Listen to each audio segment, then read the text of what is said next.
Welcome back to another episode and another solo Q&A. I'm going to try and break up the guest episodes with a Q&A or a solo topic every 10 to 15 episodes. So this will be the third solo Q&A I've done, the fourth solo episode that I've done. So thanks again for joining me, and we dive right into this one. I have 34 questions to answer, so it might be a little bit of a longer Q&A. Some of the questions are extremely detailed, some short and sharp answers. So without any further ado, let's dive in with a big one to start with. Question one, I've thought a lot about my network and how it impacts my growth. There are a few friend groups that I know from my progression I need to distance myself from, friends from school and uni, etc. Any tips on how you've dealt with similar situations in the past would be class to hear about. When you've talked about migrating friend groups or friends in the past, how have you successfully done this without causing conflict or completely jeopardizing the relationship? I think, first of all, this is a really tough situation to be in. However, the fact that you are already aware and have the self-awareness that perhaps you need to look at moving and spending less time with a particular friend group to meet the goals that you've got or the direction that you're going in, I think it's actually a positive thing. I think there's a lot within that. However, one of my first tips would be on managing it. A lot of your actions will show your intentions. And by that, I mean, if you start to say no to some of the activities that you've done in the past, which your friendship is based on, then naturally you will drift apart. So for me, I was less likely to say yes to going to the local pub on a Friday night again that we'd done every week since we turned 18. Or after graduating from university, I'd be much less likely to still be up for going to the cinema on a Wednesday night at 9 o'clock at night, because I'd be getting to bed early. So I was up early the next day for work and my steps or whatever I was prioritizing. So naturally, I wasn't causing conflict by saying no to these things or I can't make it, but I was voting with my feet, and my actions and my intentions were clear that that wasn't the kind of thing that I wanted to do as much of. And you will naturally drift apart without confrontation in that respect. You may get people say, oh, you don't spend time with us anymore, but you can just say, well, that's maybe not something that I was wanting to do. And that's a difficult conversation sometimes, but equally people should hopefully understand that if you don't want to join in some of the activities, that you quite simply won't. Equally, it's a lot easier when you're drifting apart naturally, as I've said, but you can still feel that FOMO, that fear of missing out, or lonely if you're not connecting with new people. So I would make an aim of not replacing, because that's maybe not the right term, but making sure that you've got other options and other things that you are doing that you do enjoy. So you're almost transferring friend group rather than leaving one altogether and not having another one. There's no need for drama. Just make sure your intentions are clear and align your energy where the activities that you care about lie. And naturally, you will just see less of the people who don't share those particular goals. And I think the examples that I gave in terms of saying no to some things that I previously would have done a lot of meant that I maybe drifted away from some of my friends that were closest to me at school and at times during university. Do you see any scenario where you move into the fitness industry full time? I would absolutely never rule it out, but I would be surprised if I was a full-time, purely focused on fitness coach. So doing somebody's training and nutrition full-time. I'd be surprised if I did enter the fitness space in any way, that if that's what I was doing for 100% of my time, that would surprise me. I'm clearly passionate about helping people and health and training and nutrition and fitness, but there's other areas of my life and career that have given me fulfillment too, and continue to do so at this moment in time.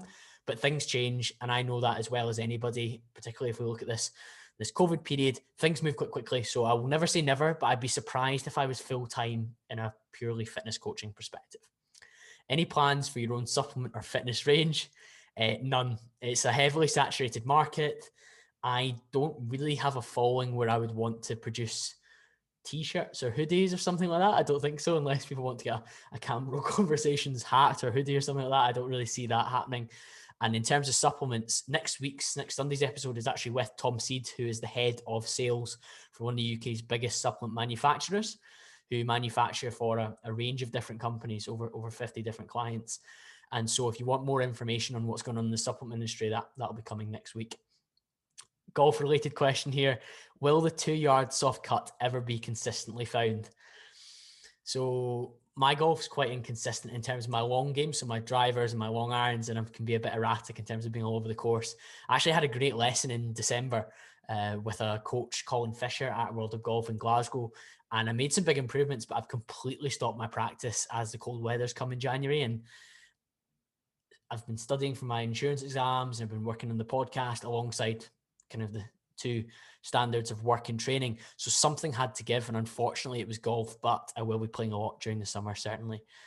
Question 5, how often do you revise short, medium, and long-term goals? This was actually a tougher question for me because I hadn't really considered how often I look at these things. I think we all have that classic yearly set of goals that we do each year. However, I'm not a massive New Year's resolution person. I'm more in terms of like realigning where I was heading. But my goal setting hasn't been as strict in 2020 or at the start of 2021. It's been more process driven with the daily and the weekly goals and the boxes that I like to tick off. I think I do shift focus at times. So an example of that is the last question where I've spoken about golf, where my long-term goal in golf continues to get back to a single figure handicap of 8 or 9. But to do so in the short term, my goals probably need to be to hit 50 balls, practicing the drills that I'm working on twice a week. But at the moment I'm not doing that. So my short-term goals has shifted for golf, and it becomes more of a medium or a long-term goal for me to get back into it. So I guess I do revisit it sometimes using like a priority principle in terms of wondering what's really important to me at that point. However, I do a lot of different processes throughout a week that move me towards my long-term goals in career, health and fitness, and the kind of most important areas to me. Question 6, key learnings taken from a year almost of working at home. Anything learned or realized that surprised you?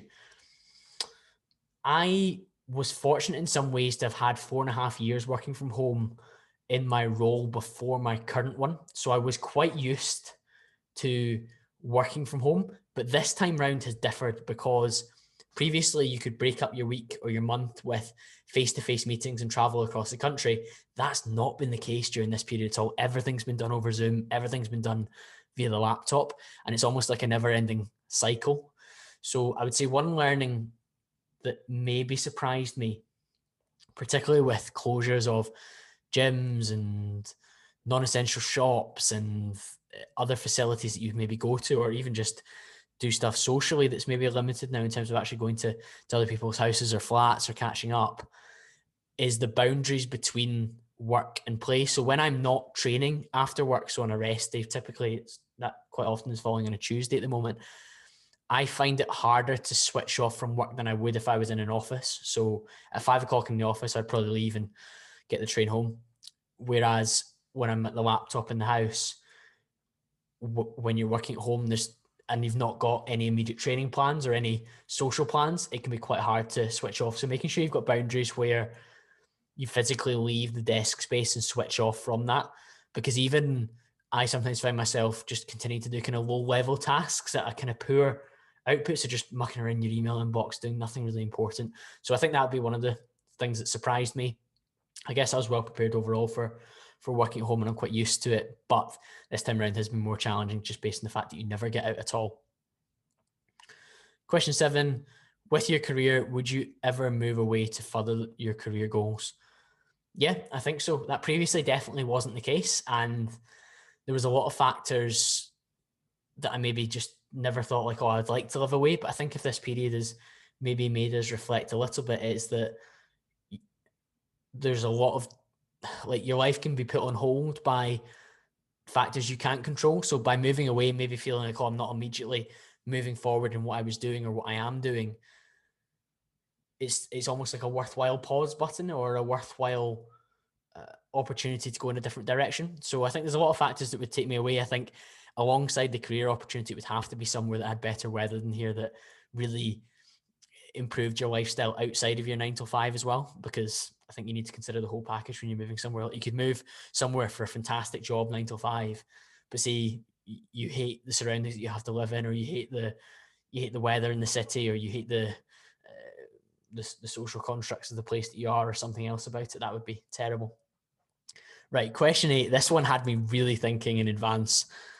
about how I was going to answer this one, and it actually is a topic that I've had a couple of conversations around before, offline at this point in time, but potentially recorded in the future. Do you ever feel like one can ever achieve over self-development to the stage where they lose their human side that makes mistakes and stop making decisions based on their natural born personality and more based on what others have told them will make them a better person? I'll answer the first part of that question to start with. Can you overachieve? Can you achieve over self-development and go too far? Absolutely, you can go too far. And I mentioned conversations that I've had. The two people in particular I've spoken to about this are previous podcast guests, actually, Wallace Wilson and Johnny Rose, both of which are guys that like chasing self-development. They like being self-aware about themselves. They like progression and working on themselves, but I've absolutely felt that there's times where they go too far in different ways. So for me, I think you can definitely build in things like too many habits and routines that are too strict and like there's too much on your plate. So it might be that your morning routine turns into like a 4-hour routine where you've got 45 minutes of journaling, 30 minutes stretching, a 40-minute walk, a cold shower after that, some meditation, some breath work. And before you've even started your day, there's so much stuff that you need to do to put yourself in the position to do well. So I think that's one of the areas that you can over self-develop, as well as having a personality where absolutely nothing can deviate from your routine or from your schedule. And it can lead to you shutting yourself away from different things and different opportunities, which can sometimes be good for you. Don't get me wrong. I think the vast majority of time your routine should be something you rely on, but you can definitely over self-development. And I think there's almost two parts to this question around the natural personality as well. I think we're certainly to some extent influenced by our nature, which is our genes, our predispositions, our hormones, and like where we've come from. But a large part of us is also nurture. So the environment we're in, what we consume, our upbringing, our friend groups, our relationships. And so for me, from a self-development perspective, you are quite moldable in different directions when it comes to making decisions based on your natural born personality or on what you have been told or read or learned will make you a better person. And I think there's obviously, you need to strike the right balance or the right,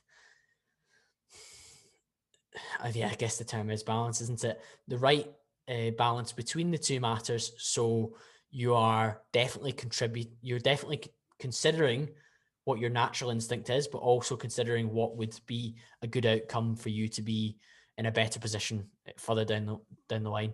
Something that Johnny Rose in particular has spoken about with me previously is around Stoic philosophy. So he's a big component of the Daily Stoic and the Daily Stoic Diary. I'm not sure the exact term for it, but I'm sure Johnny will correct me. Effectively, there's a lot within the Stoic philosophy that would help people progress their business and deal with hardship and manage strife and come forward in a positive way. But would it enable you to build a close, loving relationship or be caring or supportive for somebody else?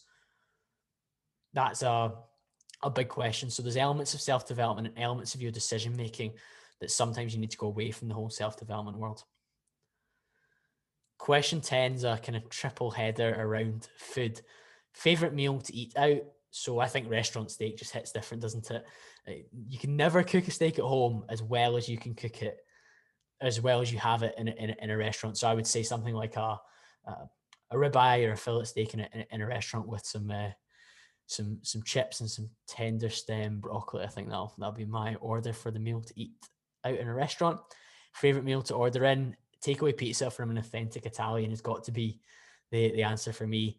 No Domino's, no Pizza Hut for me, but like a Baffo in Glasgow or a Pisano or even a Basta, which is a wee place in the West End as well. They do good pizza. Favorite meal to make at home? Right, my last two meals have been steak and pizza and kind of restauranty food and takeaways. So I'm going to go fitness with this one. I'm going to say oats, chocolate smooth, whey powder for my protein, a chopped banana, and a square of dark chocolate. So I'm going fully fitness with a pH on the oats and whey as my favorite meal to make at home. Very simple, very basic for me. Number 11, 2021 goals in terms of numbers for the podcast. So from that, I took to mean number of episodes. So we'll be aiming for 52 podcast episodes within 2021. That's averaging one a week. And of that, circa 5 or 6 of those would be the solo episodes. I was saying in the introduction, I'll try and break up some of the guest interviews, and the rest of those episodes would be with impactful guests on topics that I really care about. Now, I would love the plays to continue to climb, and I'm not quite sure what a reasonable expectation is in terms of, will I double my plays? Will I triple them? Will I quadruple them? Will I 10x them, depending on what happens, who comes on the podcast, or what topics I cover, or if you guys share it as much as you can do and get it out to large numbers of people, that would be amazing. But I don't really know what that would look like, but I do know that I want it to progress, because that's a sign and an indication of quality, and that people like you listening to this are happy to share the podcast, which obviously is the kind of one of the biggest compliments that you can do. So if at this point you're enjoying it, please do share it with a friend or in the group chat and say, get involved with this guy's podcast. Question 12, favorite type of weather. In Scotland, it's just got to be a dry, warm day in April to August, where it's not crazy warm. It's not sun splitting the sky too much. I do enjoy that, but there's no limit on activities you can do when it's nice like that. It's dry and warm. Nothing's going to really get in the way, so you can get a good round of golf in without loads of different equipment. So that's my favorite type of weather, I think. 13, where are you going on holiday when all this is over? In quotation marks. Yeah, we'll see. We'll see when that happens. For me, the main criteria is going to be somewhere sunny and warm with good heat, where I can get a good tan. If it was for something like a kind of party holiday or a really unwinding holiday in that respect, then if we are freed up, then it'll be somewhere in the summer like Ibiza. But if it's later in the year, which I suspect it might be, although I'm not going to make any predictions based on how this thing's been handled. But if it's for like November, December time, then winter sun, I'd definitely say Dubai for a nice mix of the kind of things that I like to do in terms of, I would go for a brunch and maybe a bit mad, but I'd also like to use the cool gyms there, go on the JBR beach and sunbathe, go up the Burge, go to some of the nice restaurants, enjoy myself. That'd be great. And I have recently been talking more about places like Italy, which I think looks absolutely beautiful. There's certain parts of Italy, like down the coast, that look absolutely stunning. And I know that they're both nice to look at and relaxing with, and it's got good weather, it's got great food. So that's some potential holiday destinations there. Give me the positives for Colin Campbell that have come from the lockdowns. Well, if we're honest as well, before I go into that, we've pretty much been in a variation of lockdown since last March. So it's kind of hard to differentiate between lockdown 1, 2, 3, and 4, depending if you're from Glasgow. It's all seemed like the same thing. Positives for me, I finally started the podcast in March 2020 when we were locked inside. I've been threatening to do it since July 2019, so glad I took that step.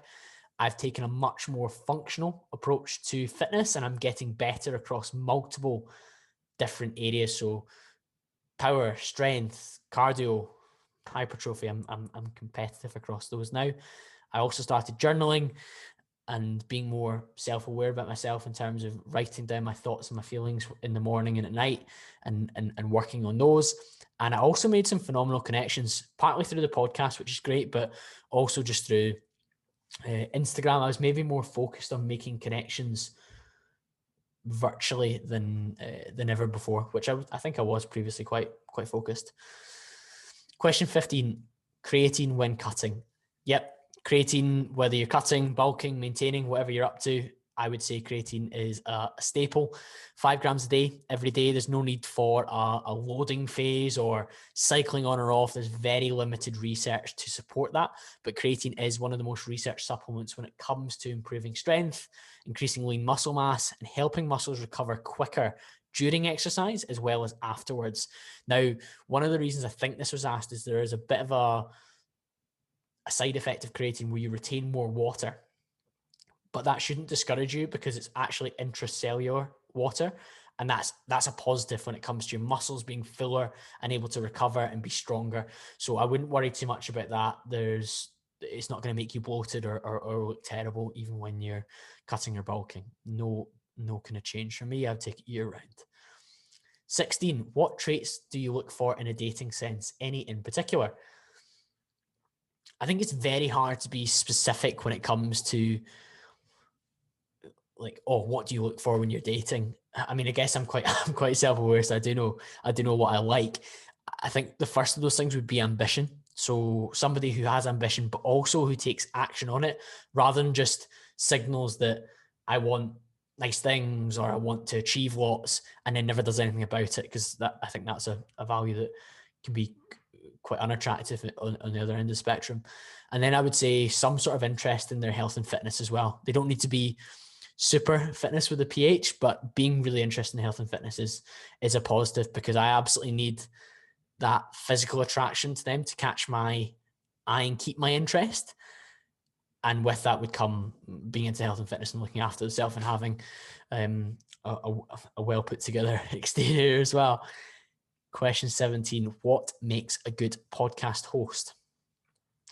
Well, I like to think I'm doing okay in this arena, so I'll try and give my 50 pence on the matter. And I suppose given the amount of podcasts I listen to as well, hopefully I can differentiate between what makes a good host and a poor one. I think, first of all, you need to be clearly spoken. So people need to understand what you're saying. They don't want to have to rewind and go back and think, what was that guy said or that girl said? Knowing what you want to understand from your guest is really important in advance, both for your own purposes as a host and for the value that your audience get from it as well. And I think being prepared in terms of questions and topics that you want to cover is important, while also having some flexibility to just go in and explore something that maybe comes up in conversation that you think, oh, well, I wasn't sure we were going to cover that, but I definitely think we can go in on that and give the audience what they need to hear. And I think the last skill that's important is being able to relate the topic back to your audience with shared experience or examples or anecdotes to bring it to life, so that if it's a really complex point or maybe a kind of theoretical discussion, you bring it back to something actionable. And I think for anyone looking to just improve their conversations in general, the episode 54 with Celeste Headley was a fantastic one in terms of knowing that you should sometimes listen more. So as a host, you absolutely need to sit back and let them talk. And for that, I use the subtle art of shutting the fuck up sometimes to just ask my question and let the guest just go and go. Question 18, what made you start the podcast and Insta?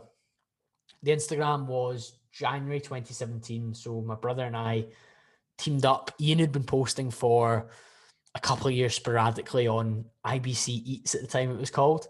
And we teamed up because we used to get asked loads of fitness questions by friends and family, because we were kind of the guys that were into the gym and in good shape. And we looked around and we saw the standard of the content at the time in 2017, 2016, and it was really quite poor, to be honest. And we wanted to contribute. And particularly for me, and this is why I kind of carried on with it, I found it a nice creative outlet away from work, something that I could put my energy into and talk about different things that I was quite passionate about.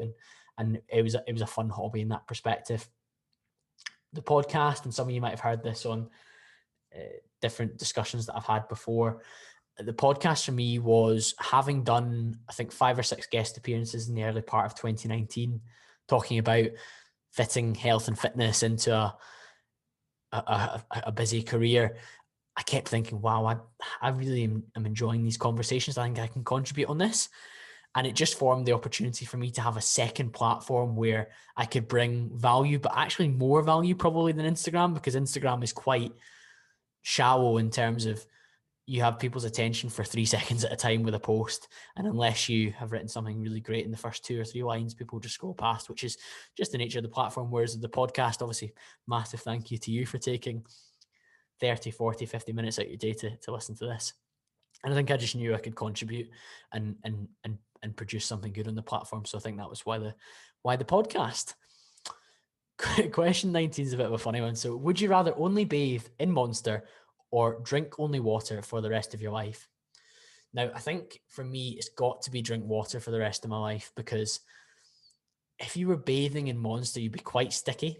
And I just don't think that's a look or an aesthetic that I want to have. Your clothes would be a bit smelly and you'd just be a bit kind of glistening all the time in your skin. You wouldn't look very, very good at all. And I think if I was really wanting to get caffeinated, I would take a caffeine pill. If that was the necessary evil that I had to do, I would forgo Monster in order to be clean and tidy. What do you really do to really unwind? I was thinking about this before I hit the record button, and I was thinking, I watch football. Like I'm switched off then, but I'm not really unwinding when I'm watching Rangers. I'm quite invested in it. I get quite stressed and nervous, and you get highs and lows of massive different levels of and proportions of that. So for me, I think it's maybe golf to some extent, although I am still emotionally attached to how I play and how I do at golf. There is a bit of a switching off from a lot of the rest of the world because your phone's in your bag and the data's off quite a lot of the time for me as well, and I try not to be disturbed, so that's good. Equally, I think listening to certain podcasts when I'm out on a walk, I feel like I'm unwinding, especially if it is just maybe something quite casual, like maybe a Rangers podcast or maybe a more comedic podcast than a self-development one. I really think I'm unwinding at that point.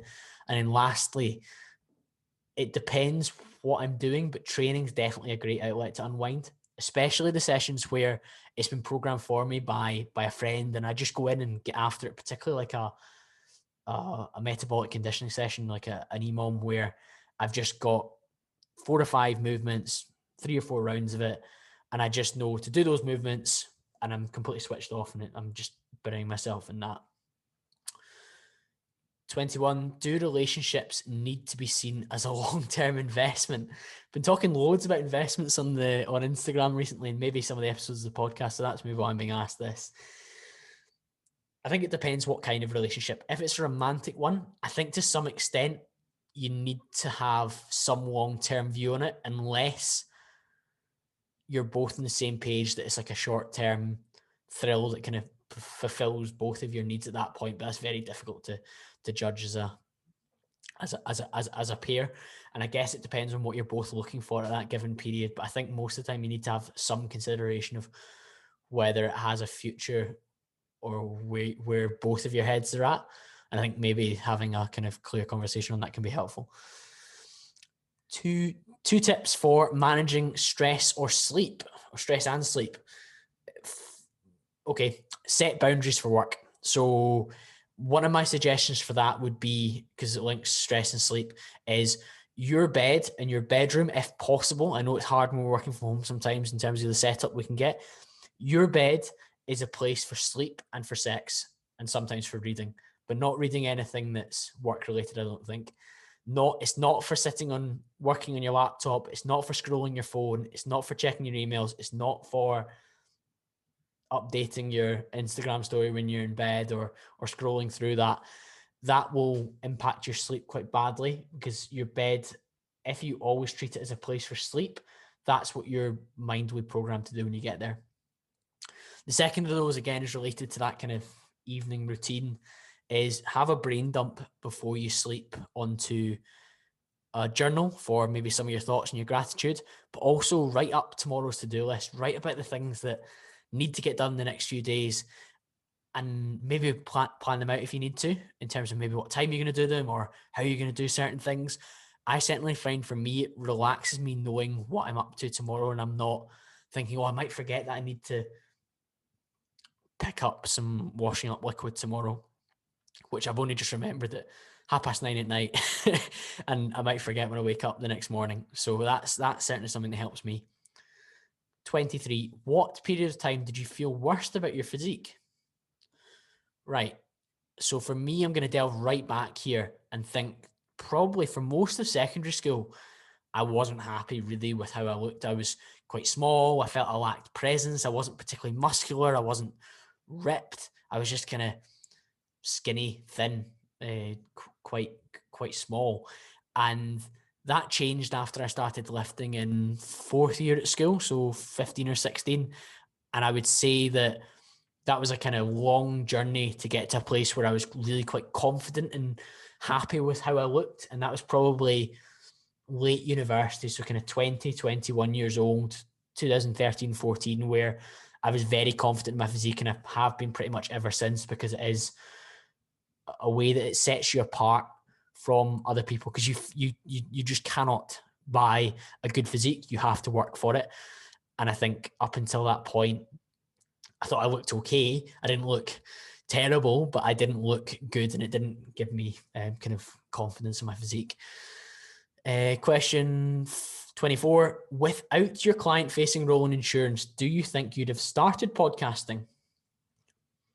Right. That's so hard to know because I've been working in a client-facing role long before I posted on Instagram. So I joined Ensley out of university at 21 and I started posting on Instagram when I was 24 regularly. So Instagram was definitely the gateway in terms of content creation to then podcasting, and being client facing and presenting and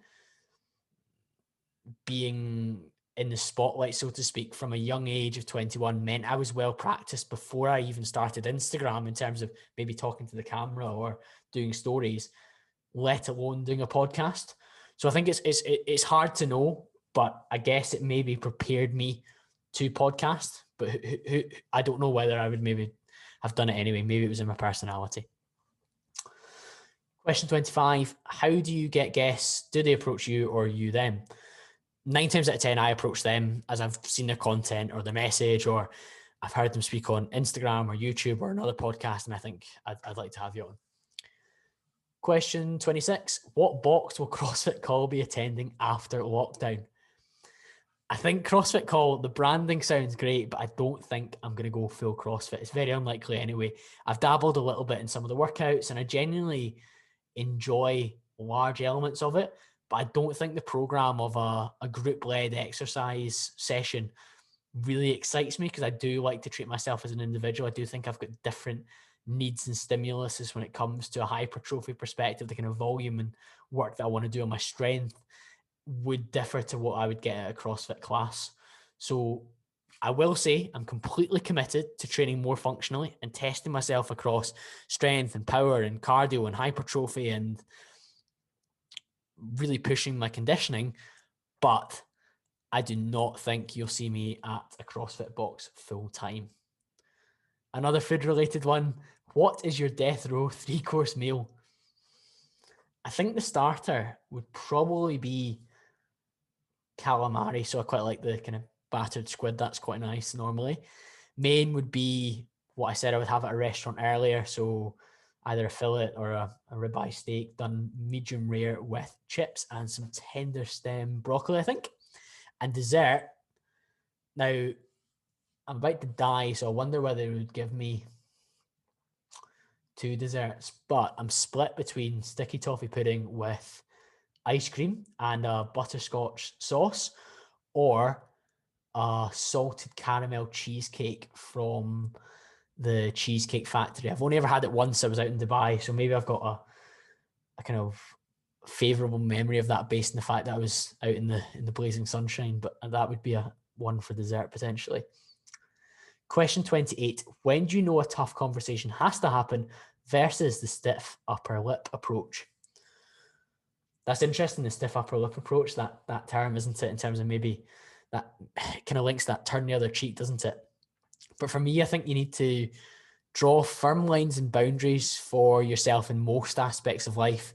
I don't know exactly what this situation, this question relates to, but for me, if we're thinking professionally in your workplace, I think, or in business, I think the stiff upper lip approach would be one of the things that you would take it first, because you want to suss out professionally what the dynamic is and how you can behave with this person and maybe just take on board what they're up to at that point.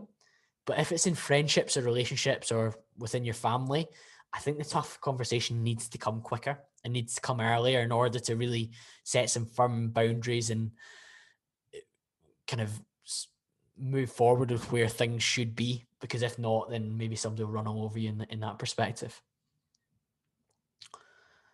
Biggest wins and learns from all the lockdowns. I suppose I've maybe answered a version of that already.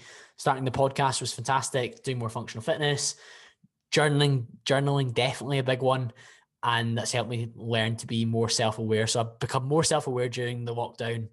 I've created better content than ever before across 2 different platforms, and I'm probably fitter than I've ever been before across different modalities.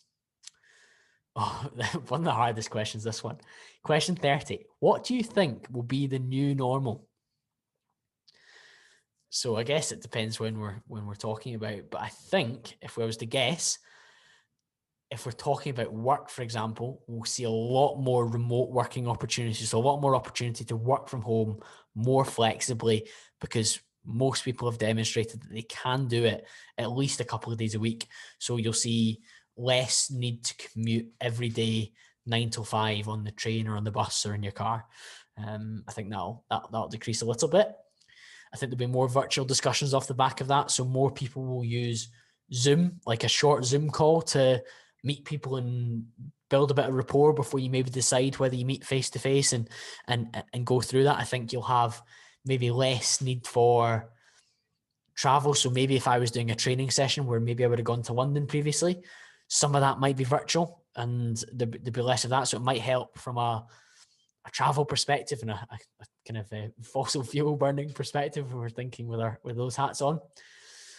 Now, if we're talking about other wider measures, I really hope that the government start to relieve some of the emergency powers and laws that they've created, because at the moment I think they've got a lot of emergency decrees in place. And I think if you look in the States, we've got a lot of executive orders being actioned by Joe Biden. You've got in the Scottish government a lot of previously what were rules and advisory have now in law in terms of different areas you can travel. So I'd like those given back as soon as possible into not being official laws.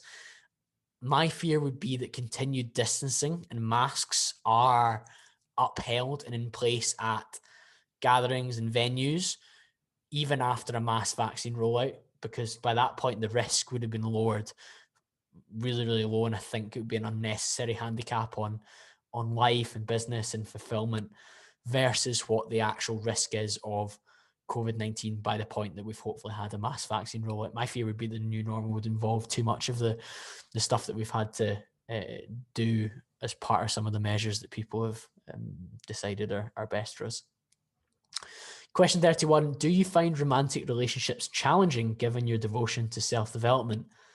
I think that links a little bit with the question around over self-development, doesn't it? Where you can go too far, which makes you more difficult to fit in with. And I think there's definitely been periods of that in my past. However, because I've been quite focused on self-development and quite comfortable with who I am and my values, and I'm very self-aware of how I behave and what I do, that actually makes dating easier sometimes.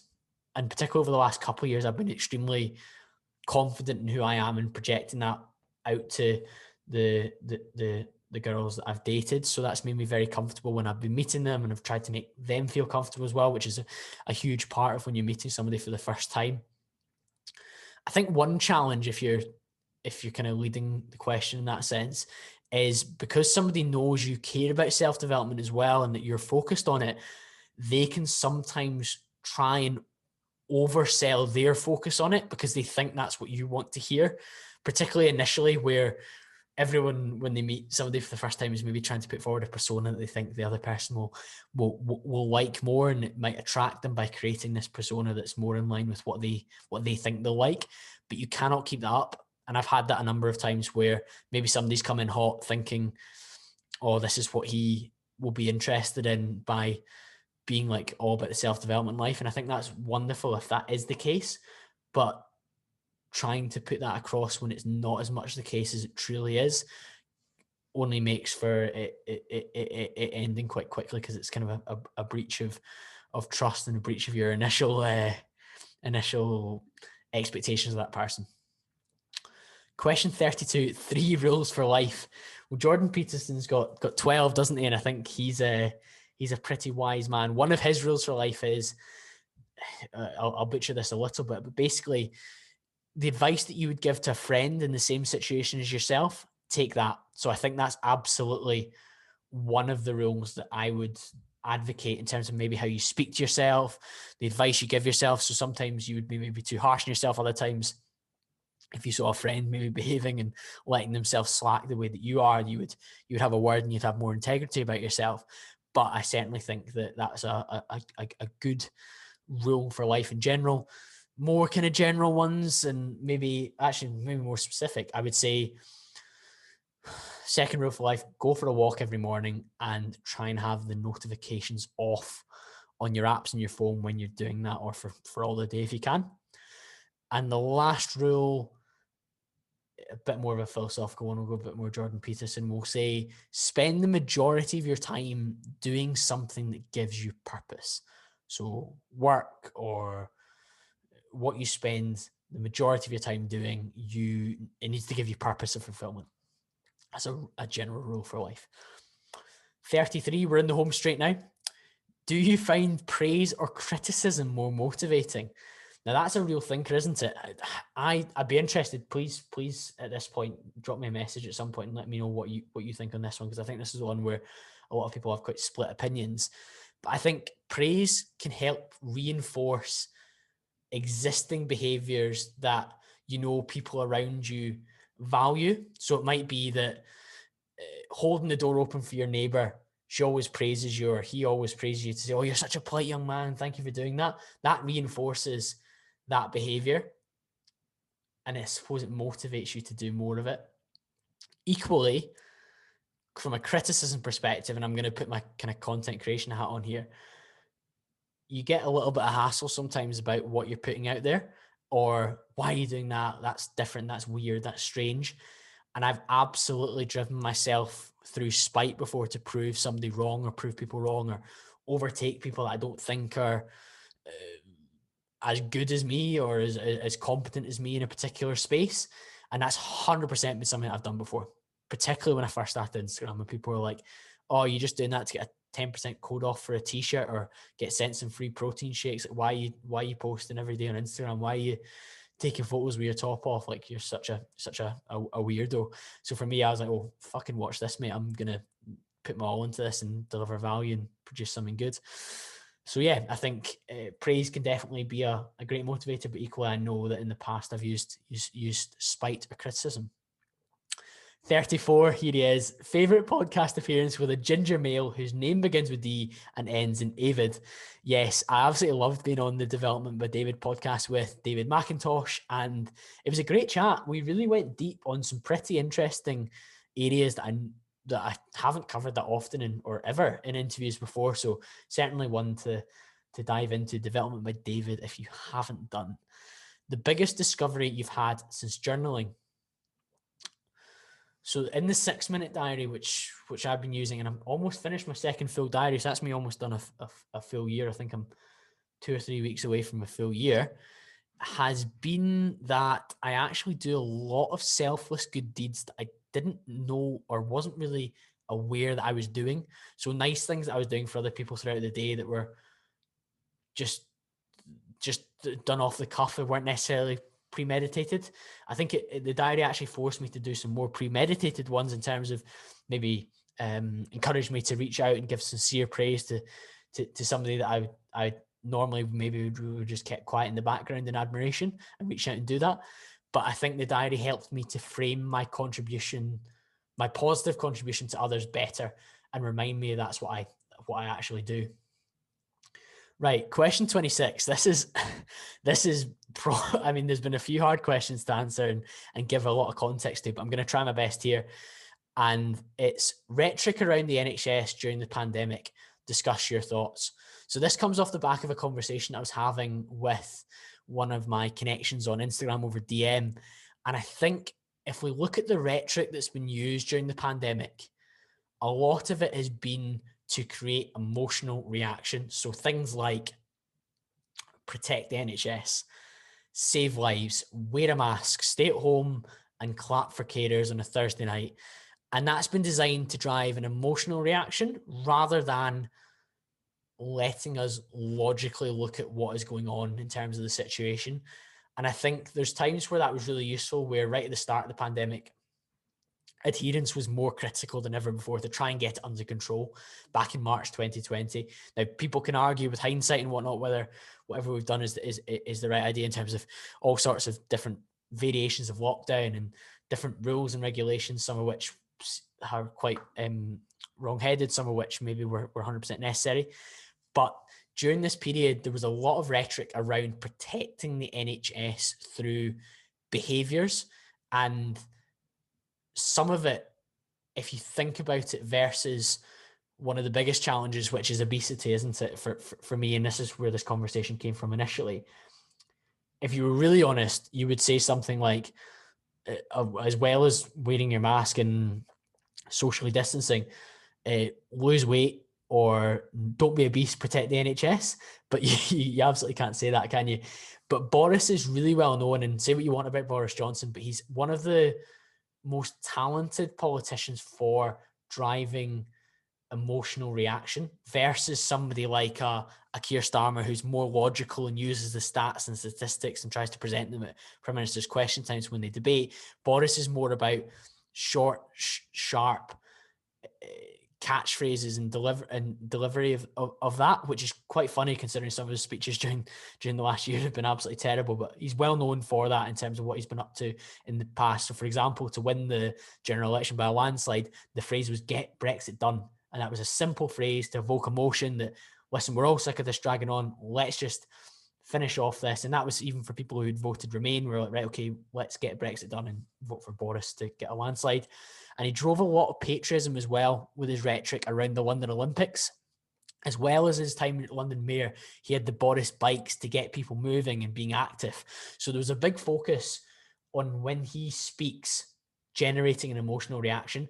And the same tactics were in play, and they were the plan with the pandemic, to try and bring people together as a unit and also avoid some of the scrutiny around how poorly prepared both the government but also the health service were to deal with large numbers of people. So using the rhetoric to talk about protecting the NHS, and you're almost scapegoating individuals around staying home and saving lives when there was lots of other things going on at play. So I think rhetoric was a huge thing during the pandemic in terms of driving behaviours and dictating how people felt about things rather than what they thought.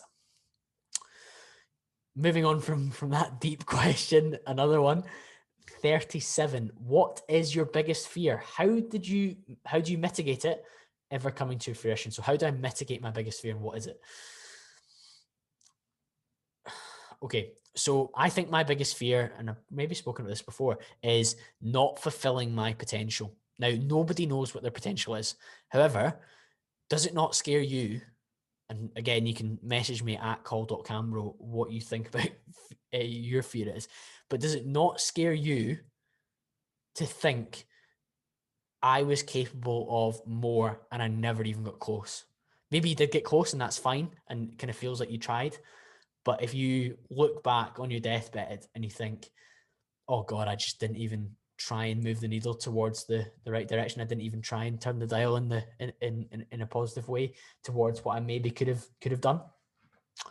So I don't know what that potential is, but I do know I can work towards it. So I guess in terms of mitigating it, it's just doing the things that I'm sure will move me in a positive direction and taking action in those areas that I aim to do well in. So whether that's fitness and career and podcasting and content creation and studying and getting better at golf, my biggest fear is not fulfilling my potential. So I absolutely need to do the work to mitigate it.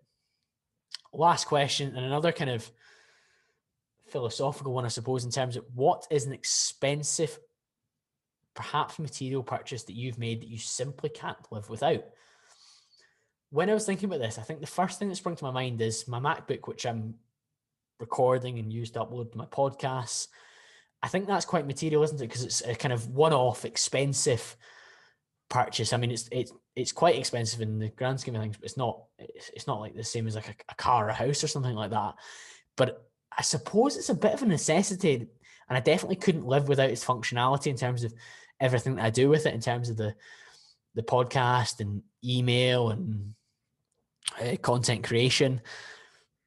But I suppose it could be replaced by another equivalent laptop that was maybe cheaper, that's less expensive, and perhaps has a lot of the same functionality and the same ability to do things.